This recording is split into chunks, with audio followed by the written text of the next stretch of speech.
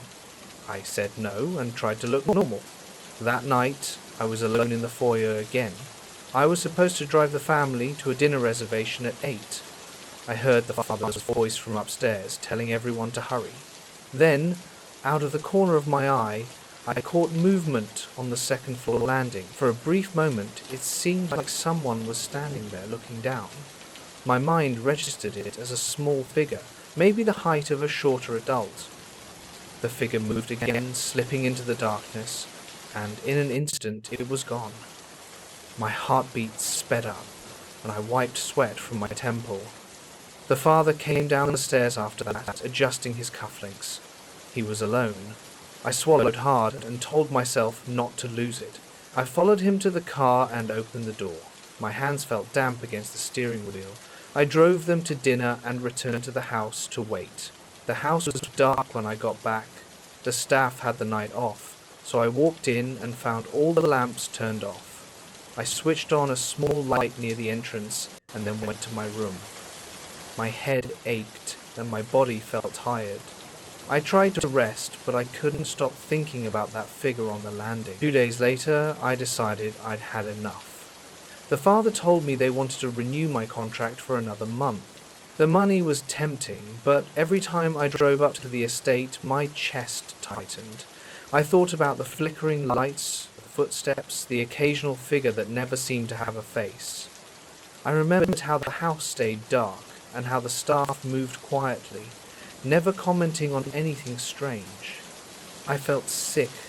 I walked into the father's study, sat down, and told him I couldn't continue. I said I appreciated the opportunity, but I needed to leave. He frowned and asked if there was a problem. I just told him it wasn't working for me. He didn't pry, he just thanked me for my service and said I was free to leave after dropping them off that afternoon. My skin felt warmer once I left the estate. When I returned for my final paycheck, I didn't even want to step into the foyer. I took the envelope from the housekeeper at the door and said my goodbyes. She gave me a polite nod. I felt an odd sense of relief as I drove away.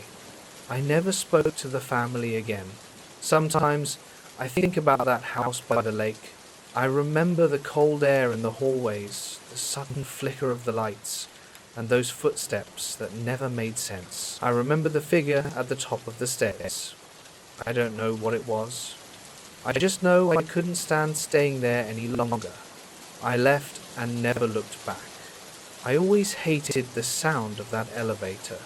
The first time I heard it groan and rumble through the empty halls, my stomach clenched. It was late, around 2 a.m., and I was halfway through my shift.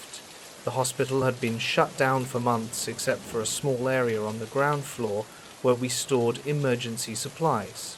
My job was to keep watch over the place at night, making sure no one broke in or messed with anything. Most nights I worked alone. If something went wrong, I had a radio that connected me to an external security company, but they were slow to respond. They always assumed it was just another false alarm. I remember that particular week because it was hot and the air conditioning was off throughout the hospital. The only places that felt bearable were the stairwells, since they had windows that could be opened slightly. The rest of the building smelt stale, like old paper and unused cleaning products. My footsteps always echoed hollowly, especially on the tiled floors. It felt as if the walls absorbed every sound. The strange thing about this hospital was that, even though the entire place had been shut down, one elevator still worked. No one could explain why. The guys who handled the technical shutdown said they had cut power to everything except the emergency lighting and a few outlets for our equipment. But this elevator, the one near the north corridor, moved on its own schedule. It would go up and down whenever it wanted. I used to joke that the system was glitching, that maybe some leftover circuit was malfunctioning, but every time I mentioned it to the daytime guards or the building manager, they just shrugged and said it wasn't a big deal. They told me it was probably just a residual power line left connected somewhere. One night, I decided to take a closer look at that elevator. I pressed the call button and watched as the floor indicator moved from the basement to the third floor, even though I was on the first. It stopped on the third floor, remained there for a few seconds, then suddenly shot past the basement level.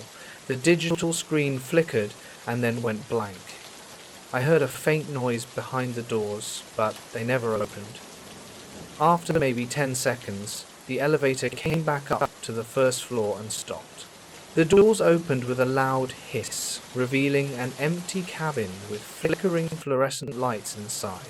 It smelled of old metal and something else, a sort of rusted odor. My heart beat a little faster, but I told myself I was overreacting. I stepped inside, pressed the button for the second floor, and waited for the doors to close. I heard a series of metallic noises as the elevator began to rise. Then it skipped past the second floor and kept going. I tapped the controls, but nothing happened. The lights inside the cabin dimmed, then flared back to life. I felt a jolt in my knees when the elevator stopped. The indicator said 4, but there were only 3 floors in that hospital. For a second, I thought maybe there was a hidden wing. The building had been expanded at some point. The doors didn't open. I felt the elevator car shake slightly. A chime sounded. One of those standard elevator tones. But it came out muffled, like a broken speaker. I pressed the door open button, but nothing happened. The air felt thick. I had a tightness in my chest, like I couldn't breathe properly. Then the elevator dropped. It wasn't a free fall, but it moved downward way too fast, making my stomach lurch. The indicator flickered from 4 to 3 in the blink of an eye, and the doors finally opened on the second floor. I nearly stumbled as I stepped out, my legs feeling shaky. After that night, I avoided that elevator for a while. I stuck to the stairwells, even if it meant climbing up and down in the heat. But I still heard it moving on its own. Sometimes during my usual patrol down the hall, checking old rooms filled with leftover desks and chairs, I'd hear the rattling. I'd see the elevator doors open randomly on some floor with no one inside. Once, I walked over to look inside and caught a glimpse of the flickering lights again. Then the door suddenly slammed shut and the elevator shot away. The building had 4 floors if you counted the rooftop level, but the official layout only listed 3 floors and a closed-off maintenance area at the top. That area was always sealed.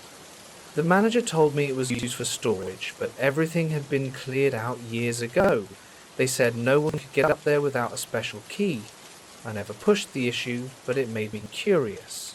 Once, I tried unlocking the door to that top floor with my own set of keys, but none of them worked. I heard a loud click behind the door, but it remained shut. One Friday night, near the end of my shift, I started hearing loud banging noises above me. It sounded like metal slamming against concrete. I thought maybe someone had broken in, so I radioed security. They said they'd send a patrol car in about 30 minutes. I walked around the second floor, trying to pinpoint the source of the noise. Then I realized it was coming from the elevator. It was moving up and down randomly again, crashing into something, then stopping. I heard a loud screech of metal. I followed the sound up to the third floor. The hallway was completely dark because the ceiling lights had all burned out. I could see faint shapes in the glow of my flashlight. It smelled like dust and the air felt stale. I walked toward the elevator doors and noticed that the screen said 4 again, which unsettled me because I knew that was the blocked-off floor. A jolt of adrenaline shot through me. As I got closer, the doors remained closed, but I heard a humming sound. It wasn't the usual noise of the motor. It was quieter, like something was spinning behind the metal. I pressed the button, but there was no response. I tried forcing the doors open, but they wouldn't budge. I felt my pulse pounding in my throat. I took a step back and shone my flashlight down the hallway, checking if any side rooms were open or if someone was lurking around. Everything was empty. The corridor smelled old and musty, with bits of debris scattered across the floor. Broken tiles and pieces of plaster. Suddenly, I heard a small sound, like the elevator was about to open. I jumped back. The doors slid halfway open, then jerked and slammed shut again. The screen flickered and changed to B for the basement. I heard the elevator descending. Tension tightened my shoulders. My radio crackled. Security told me they were delayed and wouldn't arrive until morning. They asked if I wanted to end my shift early, but I couldn't leave until the next guard arrived, which meant I had to spend the rest of the night alone with this nonsense. I continued my rounds, trying to ignore the elevator. I walked through the rooms on the second floor, checking each door and listening for more noises. I made my way back to the main staircase, intending to head down to the ground floor and sit at the security desk for a while. When I reached the top of the stairs, I noticed a faint light coming from the hallway leading to the blocked-off floor. My flashlight was on, but this other light was different, a weak yellow glow. I walked toward it. The door to the upper floor, the one that was always locked, had a soft light shining beneath the frame. I tried the handle, still locked. I pressed my ear against the door. I heard a faint buzzing, like faulty ceiling lights. I also heard a slight scraping sound, like something sliding across the floor. My heart pounded. My hands started to sweat. I looked around trying to find a reason for that light. All the power should have been cut off up there, except for emergency lighting.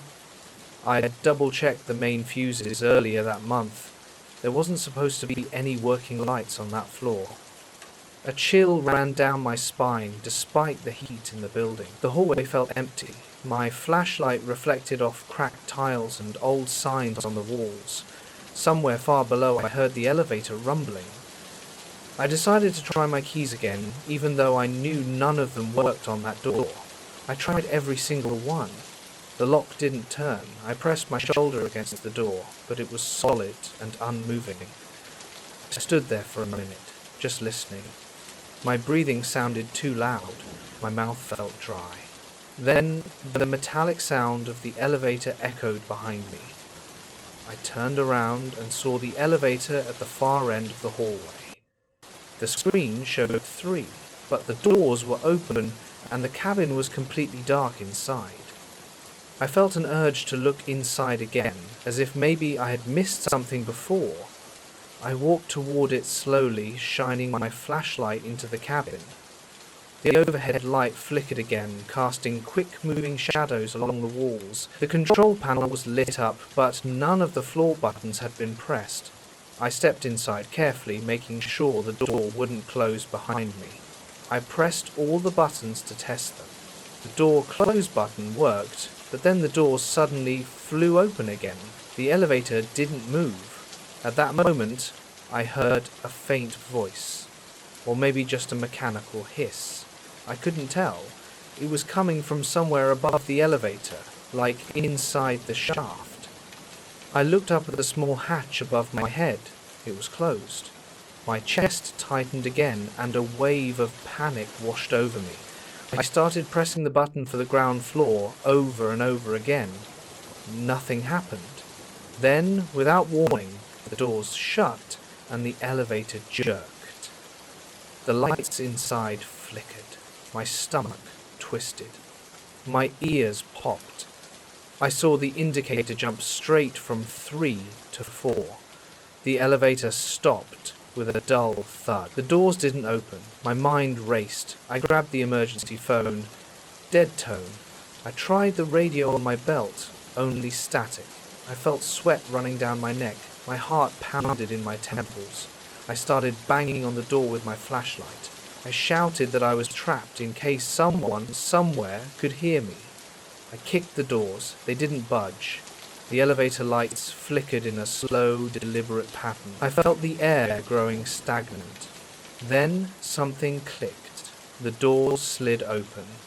I raised my flashlight. I was staring at a hallway I had never seen before. The walls were yellowed, some ceiling lights were on, but they were dim. The floor looked worn, as if it had been used recently. I smelled something like disinfectant. My heart hammered, but I stepped out. A faint breeze brushed my face. The hallway stretched left and right, both ends fading into darkness. This shouldn't have been possible. The upper floor was supposed to be completely sealed off, with no lights. But there I was, standing in front of a corridor that looked active. I took a few steps forward, shining my flashlight. There were closed doors on either side of the hallway. Some had peeling labels. One door read, "Storage." Another said, "Maintenance Office." I heard a faint humming sound behind one of them, like a flickering fluorescent light. My eyes burned from the stale chemical smell in the air. It felt colder up here. My teeth almost started chattering. I forced myself to walk, but my legs felt heavy, like they didn't want to move. I tried the first door. Locked. The second one opened a few inches, but something was blocking it from the inside. I pushed, and it scraped against the floor. I shone my flashlight inside. There were shelves lining the walls and some boxes on the floor. Everything was covered in a thick layer of dust, except for a small, clean space near the door, as if someone had been standing there recently. My heart pounded even harder. I tried to swallow, but my mouth was dry. I decided to go back to the elevator. The whole scene felt wrong, and I needed to get out. But when I turned around, the elevator doors were closed. The panel above was dark. I walked up and pressed the call button. Nothing happened. The elevator looked dead. I pounded on the doors with my fist. The sound echoed down the shaft. Then, out of nowhere, a loud noise erupted behind me. I turned around, aiming my flashlight. One of the doors at the end of the hallway had opened.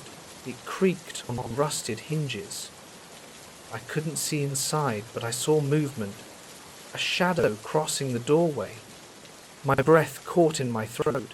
My legs tensed. My mind screamed at me to run. I took a step back, pressing the elevator button again, even though I knew it wouldn't do anything.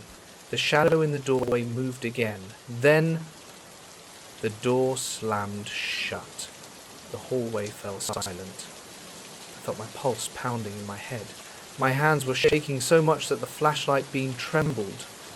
I pressed the elevator button one last time, and to my surprise, the doors opened. Inside, the elevator light shone brightly again, as if nothing had ever been wrong. I jumped in, slammed the button for the ground floor, and the doors shut. The elevator descended quickly, though not as violently as before. The indicator flicked from 3 to 2, then 1, then B, skipping everything else. My stomach turned. Finally, it stopped at the first floor. The doors slid open. To the same dark corridor I had walked through all those nights. I bolted. Took the stairs to the ground floor. Didn't even look back. I reached the security desk, gasping for air. My uniform was soaked in sweat. I grabbed the phone and called security headquarters. Told them I was done for the night. Told them that if they wanted me back, they'd have to send someone with me. I wasn't staying there alone anymore. When the morning guard arrived, I told him what had happened. He just looked at me and said, "That elevator has never gone past the 3rd floor." I handed him my keys, got in my car, and left. I still think about that sealed floor. I remember the hallways, the dust, that sudden gust of cold air. I remember the shadow, the moment it froze my chest. I haven't gone back, and I have no intention of ever doing so. That night convinced me some doors should stay closed. Especially in empty hospitals, where nothing is supposed to be alive. I don't know what was up there, and I'm fine never knowing. All that matters is that I got out in one piece. I moved into that old place because the rent was so low it felt like a joke. I had checked out a dozen apartments that month, and every landlord wanted more money than I could afford. Then I found this 100-year-old house on a real estate site. The listing showed a dark, worn exterior and dusty windows. It mentioned a huge yard, thick walls, and a surprising amount of space. I expected the price to be out of my reach, but the monthly rent was cheaper than any studio in the city. It didn't make sense. I went to meet the landlord the same day I saw the listing. He seemed rushed, just handed me the key, gave me a quick tour, and left with a brief goodbye. I didn't think much of it. I needed a place, and on paper, this was a dream deal. I'm a practical person. I don't get caught up in stories or rumors. When I signed the lease, my only concerns were fixing a few broken door hinges and maybe scrubbing some dirty floors. On the first day, I brought my things in an old truck. The house smelled stale, like a closet no one had opened in years. The floors creaked in most rooms, and the paint on the walls was peeling in places. I spent the afternoon hauling boxes inside, then set up my bed and collapsed onto it. I remember feeling both relieved and uneasy at the same time. The place was huge for one person. The ceilings felt too high. The hallway seemed too long. I told myself I'd get used to it by the second day. I tried opening some windows to let in fresh air. Some were stuck, like they hadn't been moved in decades. A flathead screwdriver helped pry them open. Loose dust scattered, making me cough for a while. By night time, with all the windows open, a cool breeze moved through the house. It made me feel a little better about everything. I found a small table in the kitchen, left behind by the previous tenants. It was sturdy enough, so I decided to keep it. I didn't have much furniture anyway.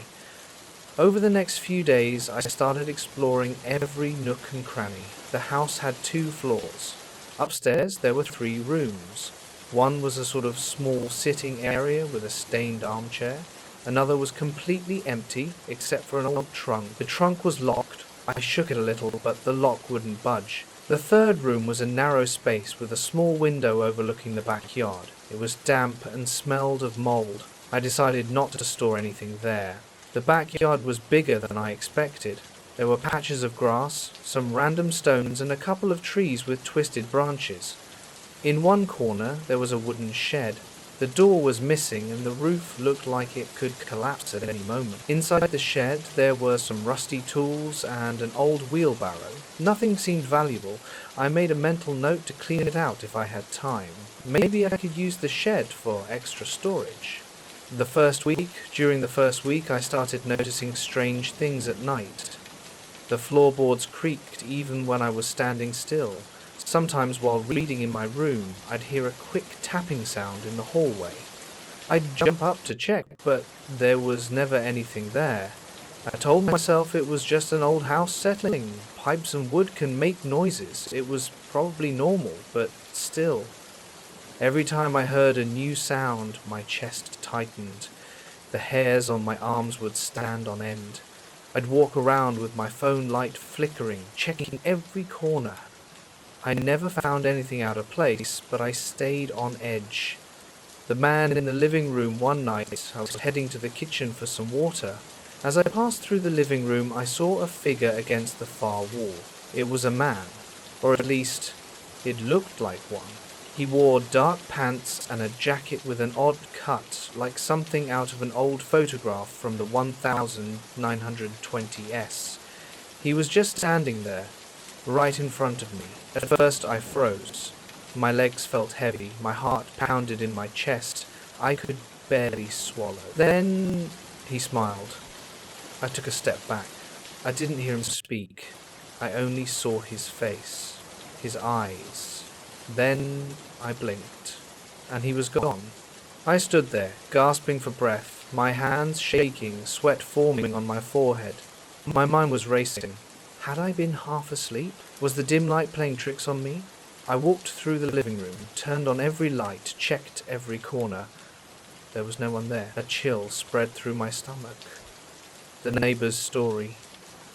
The next day I asked 2 neighbors if they knew anything about the house. An older man gave me a long stare. He asked if I had seen anything strange. I told him I thought I had seen someone inside.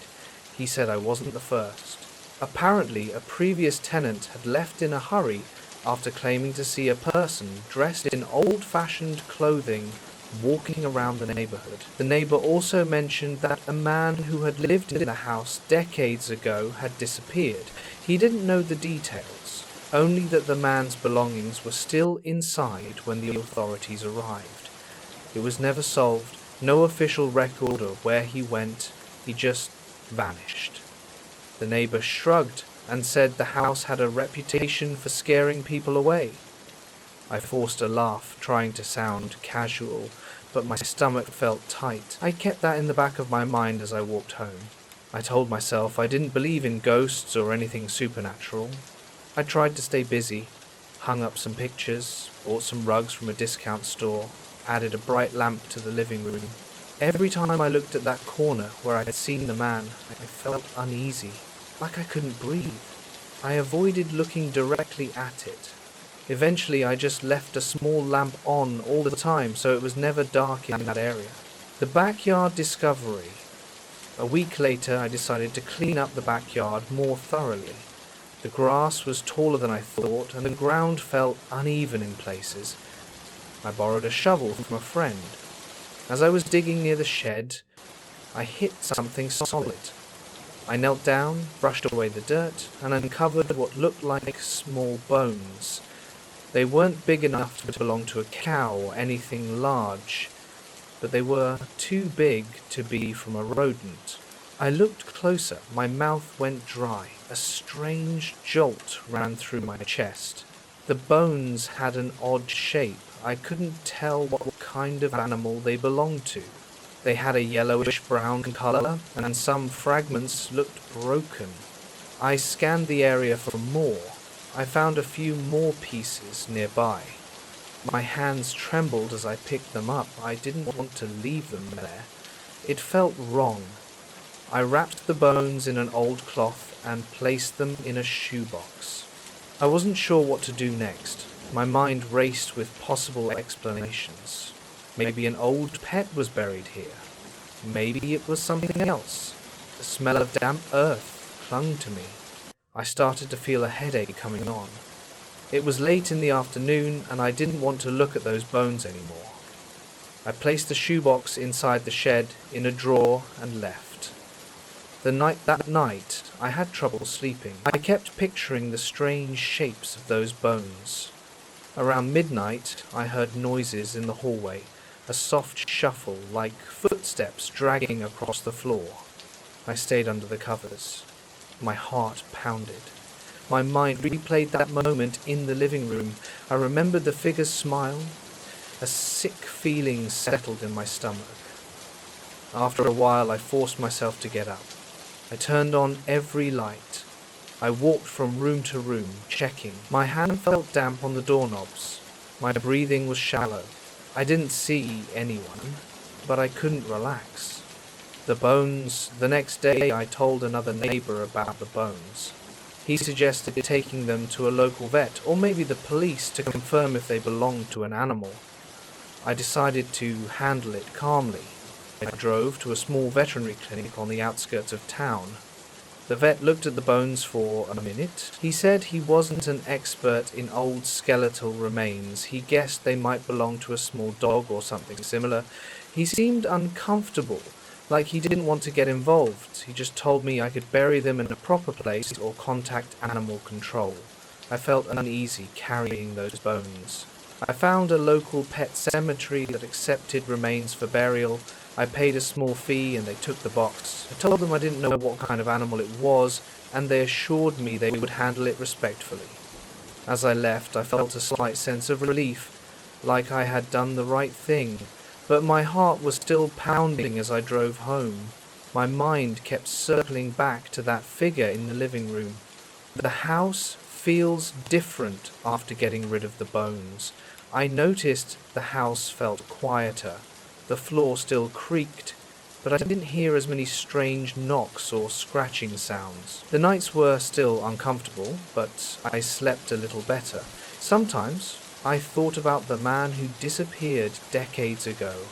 I wondered if those bones had any connection to him, but I tried not to dwell on it. The neighbor said there was never any record of a crime. The man had simply left and never returned. No one had proof he was dead. As far as anyone knew, he had just moved away without telling anyone. The trunk one afternoon, I decided to open that locked trunk upstairs. I had a small crowbar in my toolbox. The lock was rusted. I wedged the crowbar under the metal latch and pushed. It popped open with a loud crack. Inside, I found old newspapers, a broken mirror, and a couple of folded jackets. They looked outdated, maybe from the 1930s or 40s. The newspapers didn't have any big headlines. One article mentioned a local fair, another talked about storms. I didn't see anything about a disappearance or anything unusual. I pulled out the jackets. They smelled damp. I tossed them aside. I didn't want to keep them down there. I found a notebook with some pages torn out. The remaining pages had scribbled notes about gardening and some sketches of plants. Nothing about someone leaving or anything sinister. I felt disappointed. The unease returns. The sense of relief I had after burying the bones didn't last forever. Some nights, especially when the wind picked up, that same tightness returned to my chest. The hallway lights flickered at times. I assumed it was just the old wiring shifting now and then. I thought I saw quick movement in my peripheral vision, like someone darting from one room to another. When I turned my head, there was nothing there. My body tensed, my lungs felt constricted. I grabbed my phone or switched on a flashlight. The house always seemed empty. A gathering I tried inviting, a couple of friends over for a small get-together, hoping that having more people in the house would break the strange spell. We grilled some burgers in the backyard. I kept glancing at the spot where I had unearthed the bones, now just dirt and grass. The shed was still falling apart, but I didn't mention anything to my friends about what I had found. They didn't comment on anything strange, though one friend jokingly said the place looked haunted. I shrugged. For at least a few hours, I felt normal. We ate, drank a little beer, and stayed outside until dusk. The heavy silence after they left, I locked all the doors and windows. The silence inside the house felt heavier than before. Since then, I haven't seen the man in the hallway, or anywhere else. But I still think about him. I can't explain seeing that figure, his old-fashioned clothing. It wasn't a reflection or a shadow. I saw his face clearly. That smile is burned into my mind. Sometimes I wonder if the bones I found released some kind of energy. When I took them out, I wasn't a superstitious person, but the difference in the atmosphere of the house is hard to ignore. It's been a while now, and I live here peacefully. The rent is still low, my landlord rarely contacts me, the neighbors greet me when they see me, but they don't mention the house anymore. I keep the place as clean as I can. I've repaired a few things. I've never found strange objects or remains in the yard again, though I haven't done much digging since then. The trunk upstairs is empty now, except for that mirror and the old newspapers. I keep my clothes in my own suitcase. For some reason I don't want anything in that trunk, a lingering unease. At night when I'm home, I still get a strange feeling in my stomach now and then. It's like a subtle warning. I walk through the rooms cautiously, especially after dark. The floor creaks, the wind rattles the windows, and sometimes I stop to listen. My heartbeat quickens. I tell myself, it's just an old house. It's just the plumbing or the wood settling, but I can't shake the memory of that figure.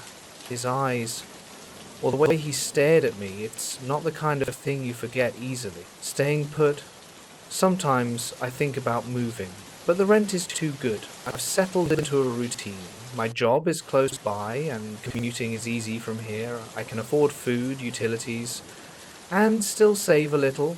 My practical side tells me I should stay, but Every now and then I wake up in the middle of the night, drenched in sweat, feeling like someone is watching me. I sit up, turn on the lamp and stare at the door. My pulse pounds in my temples. I wait, straining my ears for a step or a whisper. That never comes. Eventually, I calm down, lie back down, and fall asleep. Unspoken truths, I haven't mentioned any of this to my family.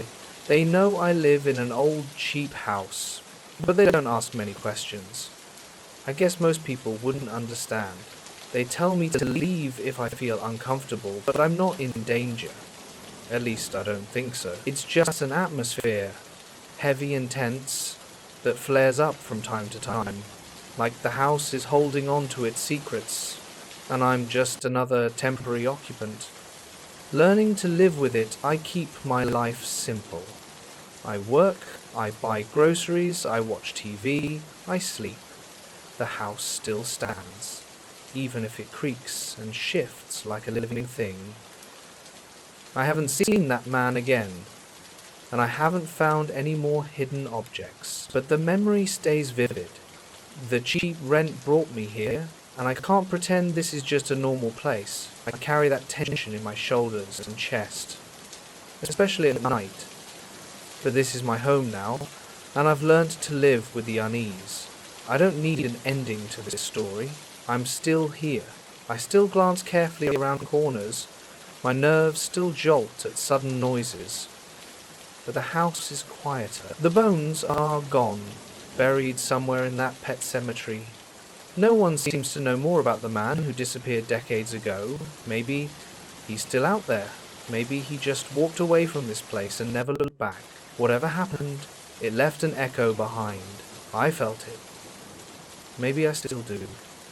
But for now, it's just me here, trying to ignore the cold in the air and hold on to the fact that the rent is paid, the doors are locked, and that's enough. Enough to keep going. The night everything changed. I'll never forget. The night everything changed in my house. Before that, I thought ghost stories and hauntings were silly. I believed people were just tired, stressed, or imagining things. Then I experienced something I couldn't explain. Something that made me question everything I believed about what might be lurking behind closed doors. My fiancée Laura had been seeing a woman in a brown dress near our house. She mentioned it multiple times, and each time I brushed it off. She said the woman lingered in corners and near doors, always watching but never getting too close. I assumed Laura was just stressed. She'd been working long hours, and I thought maybe she was half dreaming or catching glimpses of shadows. I told her to get more rest, maybe take some time off work. She agreed to try. But the sightings didn't stop. She insisted the figure looked too real to be an illusion. The box in the pantry one night I was cleaning. I emptied out the pantry to make space for new shelves. The house was quiet. Laura had gone out to buy groceries, so I was alone. I moved boxes, swept the floor, and then I reached a dusty corner where I found a small wooden box. It had an old latch on the front. The box looked fragile, so I opened it carefully. Inside there were 2 black and white photographs. I glanced at them under the dim pantry light. Both showed a woman standing on a porch, wearing a dark dress that, in the faded photos, looked brown. The color and style reminded me of something from the 1940s or 50s. I had never seen these pictures before, or this person. A slight chill ran down my spine, but I told myself it was just the draft coming from the small gap near the back door. A terrifying realization. As soon as Laura got home, I showed her the photos. She stared at them in silence. Her eyes widened. Her face went pale. She pointed at the dress. "That's the outfit," she said, her voice trembling. I could see she was serious. I asked if she recognized the woman's face. She shook her head. The only thing that matched was the dress. I tried to stay calm. Maybe it was all just a coincidence. but still, something made my skin crawl. I decided to set the photos aside in the guest room, placing them on an old desk. Laura didn't object. She just seemed relieved that they weren't in our main living space. That night, I tossed and turned in bed, feeling like the air was heavier than usual. Laura was asleep, but I couldn't calm myself. The first sounds, around 2 a.m., I heard a soft creak. I sat up and listened. Another creak. It sounded like a hinge, maybe a door in the hallway. I got out of bed quietly so I wouldn't wake Laura. I walked into the hallway and looked around. Nothing seemed out of place, but the temperature felt colder. The wooden floor beneath my feet was chillier than normal. My heart pounded in my chest, and I realized I was holding my breath. I forced myself to inhale slowly, then walked toward the guest room. I stopped at the door.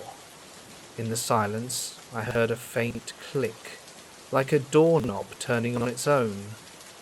I reached for the light switch. The ceiling light flicked on, revealing the room just as I had left it. The photos were still on the desk. I looked around for any sign of movement, but saw nothing. Something was wrong. My shoulders tensed as I scanned every corner.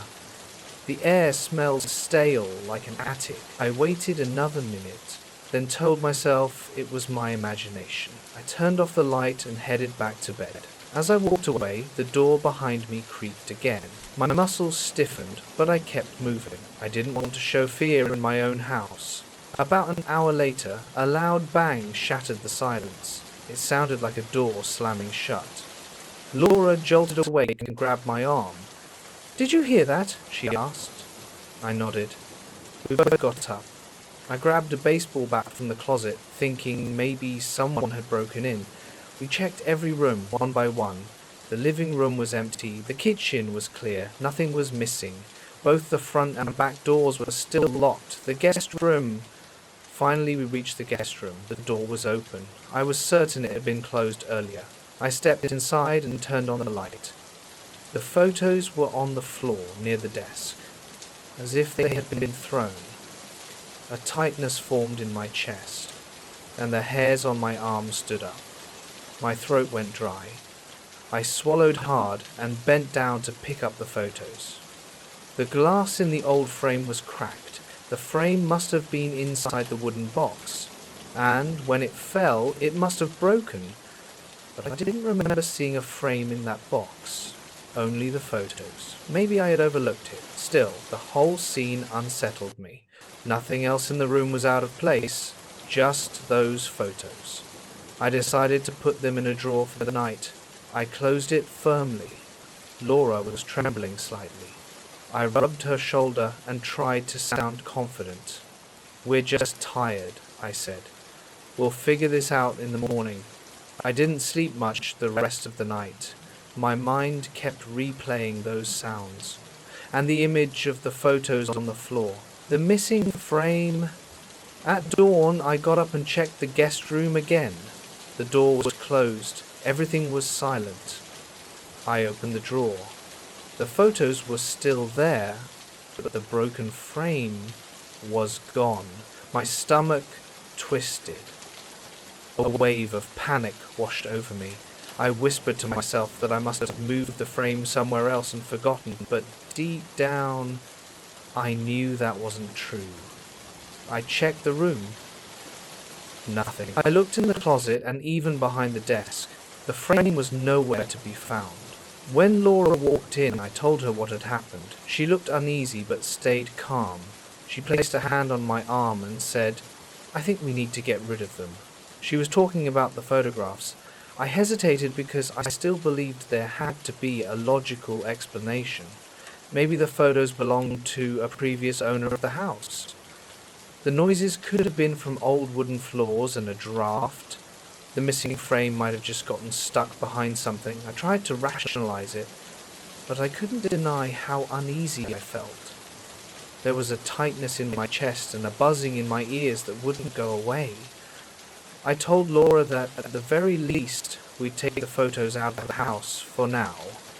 I wanted to see if that made a difference. I didn't plan to throw them away immediately, but I needed to see if the disturbances would stop. So I grabbed an old envelope, placed the photos inside, and took them to the garage. I set them inside a wooden cabinet near the back, then shut the cabinet door. I took a deep breath, and for the first time in days, I felt a little relief. Laura seemed calmer too. She suggested we get some fresh air, maybe go for a walk. The calm after the storm. We spent a couple of hours outside. When we returned, the atmosphere felt different. The air was lighter. There was no strange chill, no creaks or bangs that night. For the first time all week, we slept peacefully. The next day passed without incident. I started to think that maybe the worst was over. I was still confused about the photographs, but I decided not to question the calm. I focused on normal tasks. I fixed a broken table leg, took out the trash, and even cooked dinner. Everything felt normal for 2 days. The third day, then on the third day, I felt an odd urge to check the envelope in the garage. I don't know why. I just wanted to see if the photos were still there. When I opened the cabinet, the envelope was in the same place, but it felt heavier. I looked inside. The 2 photos were still there, but now there was also a small piece of paper. It looked like a receipt or a note, but the writing was faint. I glanced at it under the garage light. It listed a few items: flowers, sugar, coffee, and a date in the corner, June 14th, 1952. A wave of dread washed over me. I had no idea how that paper had gotten there. I hadn't noticed it before. The words were smudged, and the paper smelled damp. I showed it to Laura. She rubbed her temples, looking uneasy. "Maybe you just didn't notice it before," she said, but neither of us looked convinced. I put the note back into the envelope and sealed it. "I want these things completely out of our possession," I told her. She nodded. We decided to drive to a nearby storage facility and rent a small unit. It felt ridiculous, but I didn't want to just throw the photos in the trash. I kept thinking they might have belonged to some family in the area, and I felt guilty about getting rid of them. So we paid for a small locker, and I placed the envelope inside and locked it and left. For the first time in days, I felt a weight lift off my shoulders. I exhaled deeply, not even realizing how much tension I'd been holding. That night we made dinner together. The house felt normal again. No strange noises, no cold spots, no creaking doors. When we went to bed, I fell asleep immediately and slept through the entire night. A week of peace. For the next week, nothing happened. No sounds, no shadows, nothing. Laura looked healthier, and I felt more at ease. After that peaceful week, I got curious again. I couldn't help it. I wanted answers about the woman in the photos. I thought that if I could understand who she was, I could rationalize everything that had happened.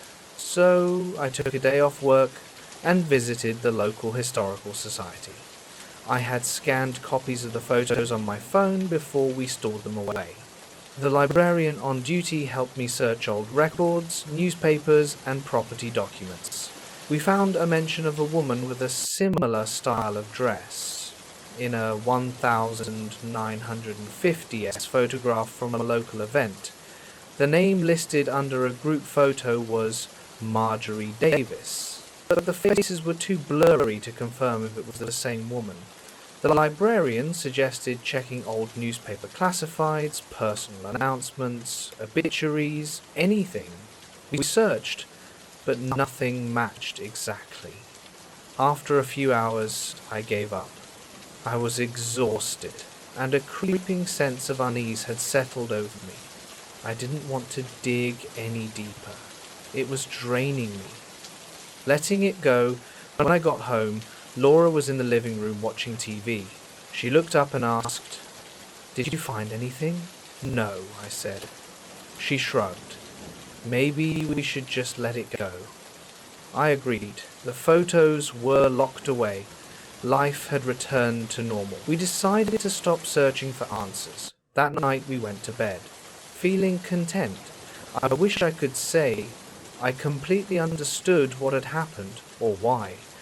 But ever since we took those photographs out of our house, the strange noises disappeared. No more doors opening on their own. No more cabinet doors slamming shut in the middle of the night. Laura stopped mentioning the woman in the brown dress. Our home felt familiar and safe again. I don't have a perfect explanation, but I know what I saw and heard. It was real to me, physically real. The sounds, the cold drafts, the slamming doors. I could feel the tension in my muscles. I could feel the heaviness in the air. It wasn't just our imagination. Something was tied to those photographs, and once they were gone, everything went quiet. Sometimes I think about taking them out of storage, trying to track down the family they belonged to, but then I remember those restless nights, that overwhelming sense of dread. For now, they can stay where they are. My house is at peace, and I don't want to risk disturbing that balance. I still wonder who that woman was, why she appeared in our home, but I'm not pushing for answers. I'm comfortable letting this be.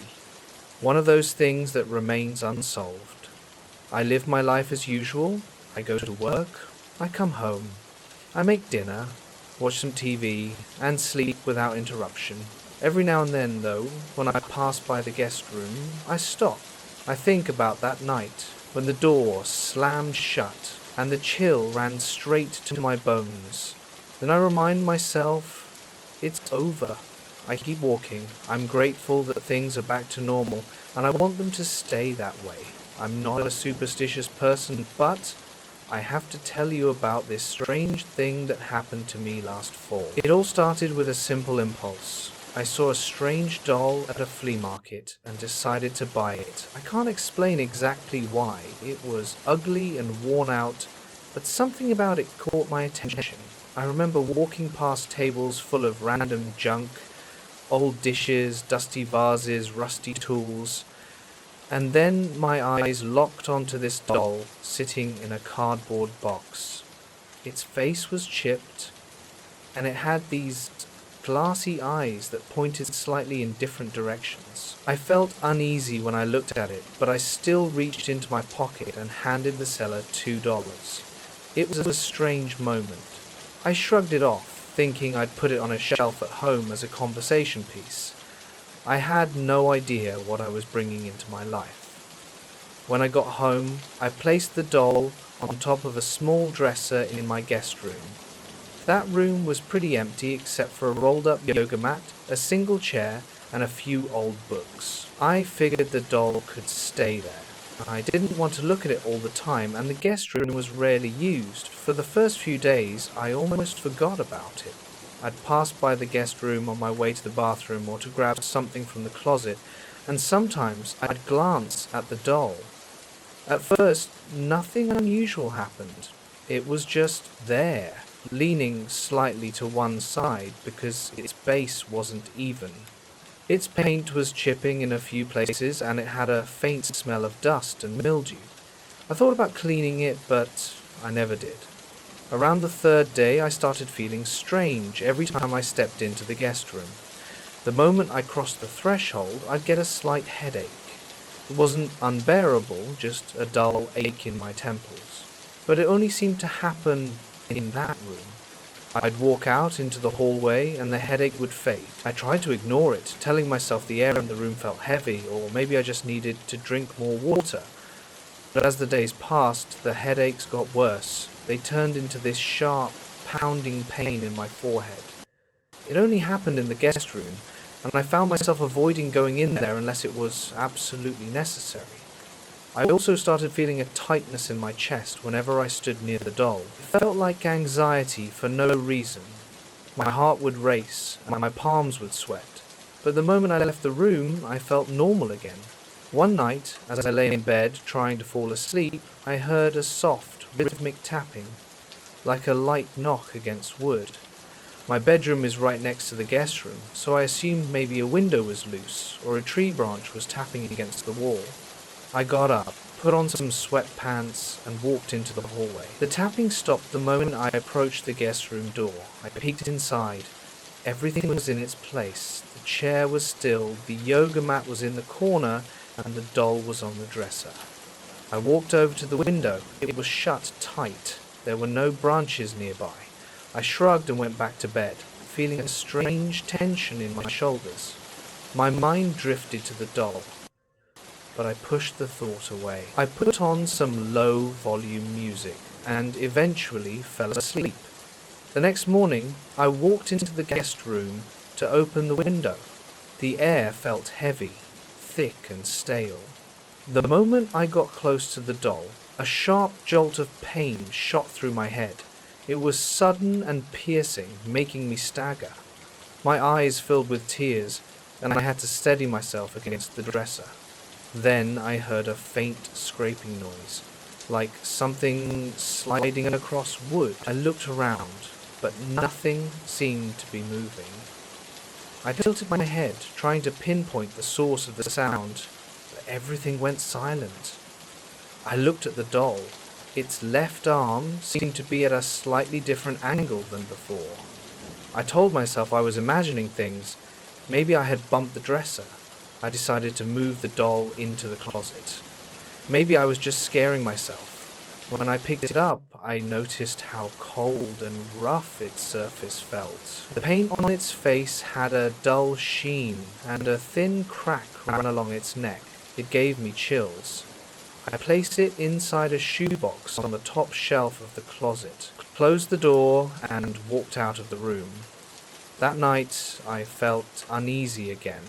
I was sitting in my living room, trying to watch a movie, but I kept thinking about the doll. I kept imagining those large, glassy eyes staring at me through the closet door, as if they could see me through the walls. I felt ridiculous. It was just a painted piece of wood or plastic, or whatever it was made of. But the feeling wouldn't go away. Around 10 p.m., I decided to try going to bed. I got under the covers and turned off the lamp. For a while, everything was silent. Then I heard a faint rustling noise coming from the guest room. Not tapping this time. It sounded like fabric or paper being crumpled. My heart started pounding again. A knot tightened in my stomach. I told myself it could be the wind outside, or maybe a piece of paper falling off a shelf. But the sound continued, rhythmic, like something shifting back and forth. I forced myself to get out of bed and walk down the hallway. My mouth was dry, and my legs felt weak. I opened the guest room door and switched on the light. The closet door was still shut, but the rustling noise was louder, like it was coming from inside the closet. My skin tingled and a cold sweat formed on my forehead. I couldn't deny it. I was afraid. I stared at the closet, waiting to see if the noise would stop on its own. It didn't. I took a step forward, reached out, and grabbed the handle. My hand was shaking. I pulled the door open, and the sound stopped. The shoebox was on its side, as if it had been knocked over. The doll was halfway out of it, leaning against the back wall of the closet. One of its arms was bent inward, at an odd angle. I hadn't left it that way. I knew I was alone in the apartment, so I couldn't explain how the box had been knocked over. I put the doll back inside, closed the box and shut the closet door. I left the room, turned off the light, and went straight to my bedroom, closing the door behind me. My heart was racing for a while, and sleep didn't come easily. For the next few days, I tried to act as if everything was normal. I went to work, ran errands, and spent as little time as possible near the guest room. But every time I passed that closed door, I could feel the tension in the air. My head would start pounding, and I'd catch myself breathing faster. The fifth night after hearing the tapping for the first time, I woke up abruptly around 3 a.m. My room was dark except for the faint glow of the streetlight outside. I sat up, wiped my face, and listened. I heard a soft whisper. It was so quiet I had to strain my ears to be sure. It sounded like a low murmur, as if someone was speaking in hushed tones. My heart pounded so hard I could feel it against my ribs. The sound was coming from the direction of the guest room. I didn't want to go in there. My instincts told me to stay still, but the whispering grew slightly louder, and I couldn't ignore it. I got out of bed, grabbed my phone, and slowly walked down the hallway. Each step felt heavier than the last. When I reached the guest room door, I stood there, listening through the wood. The whispering continued, but I couldn't make out any words. I pushed the door open, and the noise stopped immediately. The room was dark, but a bit of light from the hallway spilled in. I reached out and turned on the ceiling light. The closet door was closed. The chair was where I had left it. The doll was in the closet inside its shoebox, or so I assumed. A chill, like cold water, ran down my spine. Then I realized my head was starting to hurt again. My temples throbbed and a wave of nausea hit me. I left the room and shut the door. I went straight to the kitchen, drank a glass of water, and gripped the edge of the sink. I was wide awake and sweating. I felt like I was losing my mind. That morning, I decided I had had enough. I waited until the sun came up and then walked into the guest room. I opened the closet, grabbed the doll, and looked at it. The left side of its face was chipped, revealing a bit of greyish material beneath the paint. Its eyes seemed to be staring at me in a strange way. My headache intensified and I felt dizzy. I carried the doll into the living room, placed it on the floor, and looked around for something heavy. I found a small hammer in my toolbox. I knelt down, took a deep breath, and smashed the doll's face. It made a dull, cracking sound. The material split, and I saw fragments of paint and dust scatter. My hands were shaking, and my heart was racing. I did it several more times, making sure it was completely destroyed. There were pieces scattered across the floor, and a damp, musty smell filled the air the entire time. I felt a strange pressure in my chest, as if something was resisting me, but I kept going until it was unrecognizable. I gathered the fragments into a plastic bag, tied it tightly, went outside, and threw it into the dumpster behind my building. I wiped my forehead and felt a wave of relief wash over me. It was as if I could breathe properly for the first time in a week. My headache faded within minutes. I went back to my apartment, half expecting the guest room to still feel off. But it didn't. The air felt normal. I stepped into the closet. The space looked dull and empty, but there was no longer that heavy feeling. I opened the guest room window and let the sunlight in. I spent the next hour vacuuming the floor and wiping down the dresser, trying to remove any trace of that thing. I didn't want to see even a single fragment left behind. For the rest of the day, I felt lighter. My neck and shoulders were still a bit tense, but the constant headache was gone. I watched some TV, made myself dinner, and slept through the night without interruptions. No more whispers, no more tapping, no more scratching. The next morning, I woke up feeling refreshed. The sun was shining through my bedroom window, and I got up without that familiar knot of fear in my stomach. I walked into the guest room just to confirm that it was really over. It looked simple and ordinary. A folded chair, a rolled-up yoga mat, some boxes in the closet, and no doll anywhere. I stood there for a good 10 minutes, waiting to see if the headache or the tightness in my chest would return. Nothing happened. I guess I don't need an explanation for what caused those sounds, or the feelings I had. I just know that once I destroyed that creepy doll, everything went back to normal. I haven't heard any strange noises in the middle of the night since then. No more sudden headaches. Nothing has moved on its own, and nothing has whispered in the dark. I never told my neighbors or co-workers the full story. I just said I had a weird experience with a second-hand item and decided to get rid of it. They looked at me strangely, but I didn't care. I knew what I had felt, and I stand by my decision. Sometimes I think about what would have happened if I had just ignored the problem. The idea of that thing staying in my home, whispering and moving around, terrifies me.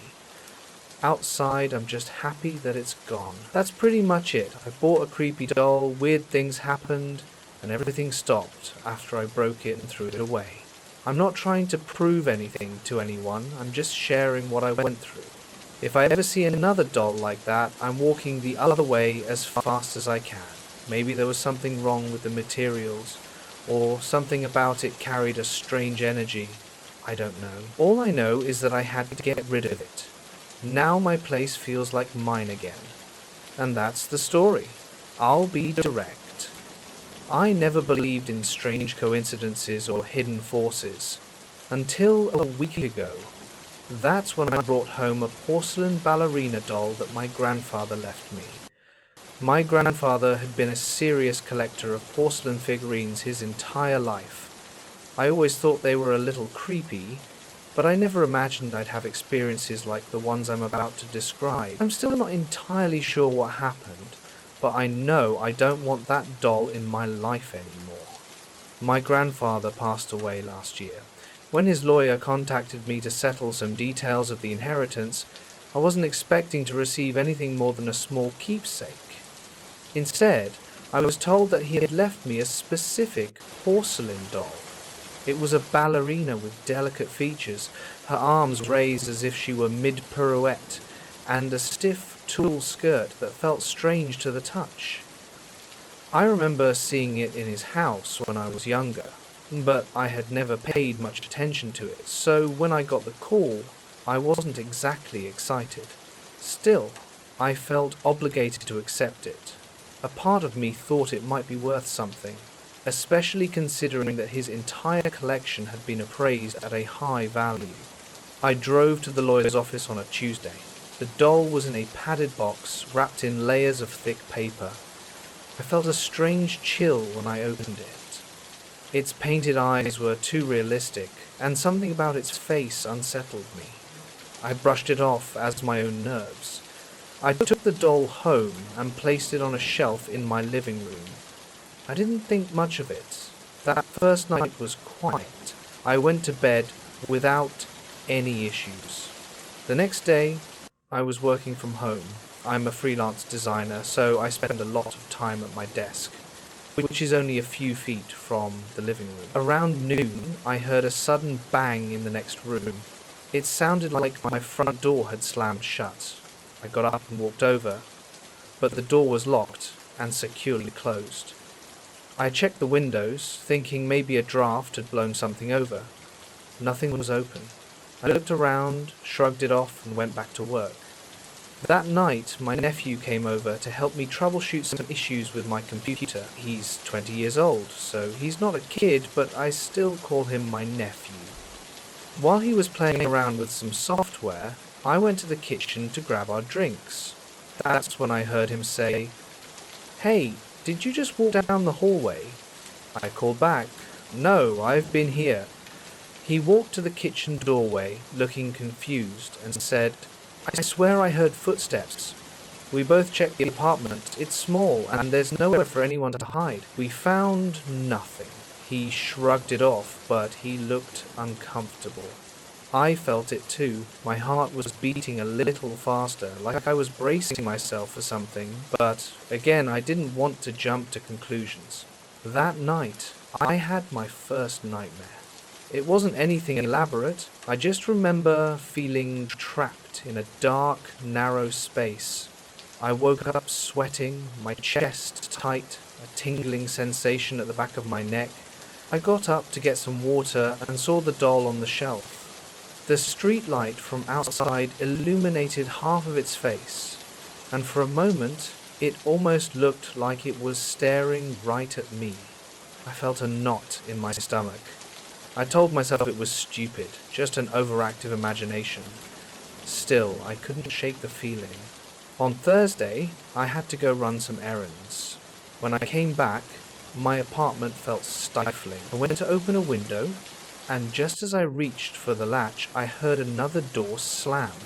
This time, I was certain I had locked all the doors before leaving. I ran to the living room and saw that the closet door, which I was absolutely sure had been closed, was now wide open. I stood there for a moment, my heart pounding. Then, the door wobbled and slammed shut right in front of me. There was no draft. There was no wind in the room. I couldn't see any reason for that door to move on its own. My hands were clammy. I stood there, trying to steady my breathing, and decided to check inside the closet. Nothing was out of place. Nothing had fallen off the shelves. Everything was exactly where I had left it. After that, I started feeling uncomfortable around the doll. I didn't want to touch it or move it, but the more I tried to ignore it, the more I felt like it was watching me. I tried to focus on my work, but every now and then something would make me jump. I'd catch myself staring at it. My heart would race for a second. I'd hear a faint sound like a soft scratching or a quiet click. And I'd look at the doll, wondering if it had moved. Of course, it looked the same as always, but I couldn't relax. By Friday, the nightmares had worsened. I was waking up 2 or 3 times a night, gasping for air, sometimes convinced I had heard someone whisper my name. I'd jump out of bed, check the rooms, nothing was there, my body felt tense all day, I was losing focus on my projects, and by the afternoon, I could barely keep my eyes open.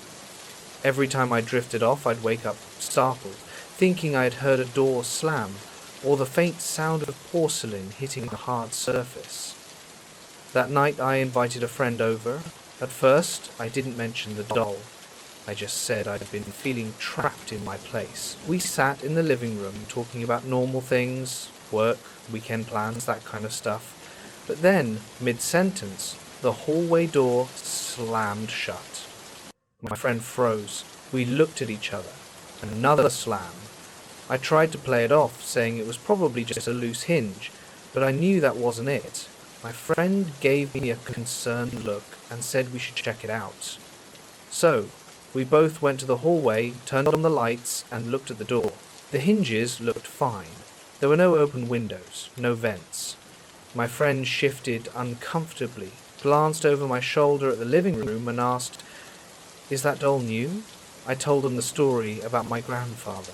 They listened without saying much, but I could see the flicker of nervousness in their eyes. It wasn't a normal reaction. He seemed to feel that something was wrong too. After he left, I decided to sleep on the couch. I just didn't want to be alone in my bedroom, where the nightmares always hit me the hardest. I fell asleep watching TV, but around 3 a.m. I woke up to the sound of something sliding. It was a slow, scraping noise. I jumped off the couch and turned on every light I could. The doll was still on the shelf, but I swear it looked tilted, like it had moved just a little. My heart was pounding so hard, I thought I might pass out. I tried to calm myself by focusing on mundane details, the color of the walls, the soft hum of the refrigerator, anything to keep me grounded. Finally, I convinced myself I had just been hearing things in my sleep. I sat there, but I couldn't stop staring at that doll. Saturday morning, I woke up feeling exhausted and on edge. I had no appetite. My mind was fixated on the doll and the strange activity in my apartment. I decided to see if there was a rational explanation. I checked the building's ventilation system. I opened and closed doors over and over, trying to see if they would slam shut on their own. Nothing recreated the effect. I tested the closet door. It stayed still. Then I felt stupid, standing there with my pulse racing, like I was ghost hunting in my own apartment. But the stress was too much. By midday, I was having small panic attacks every time I walked past that shelf. By the end of the afternoon, I made a decision. I needed that thing out of my house. I took the doll off the shelf. It felt heavier than I remembered. The porcelain was cold.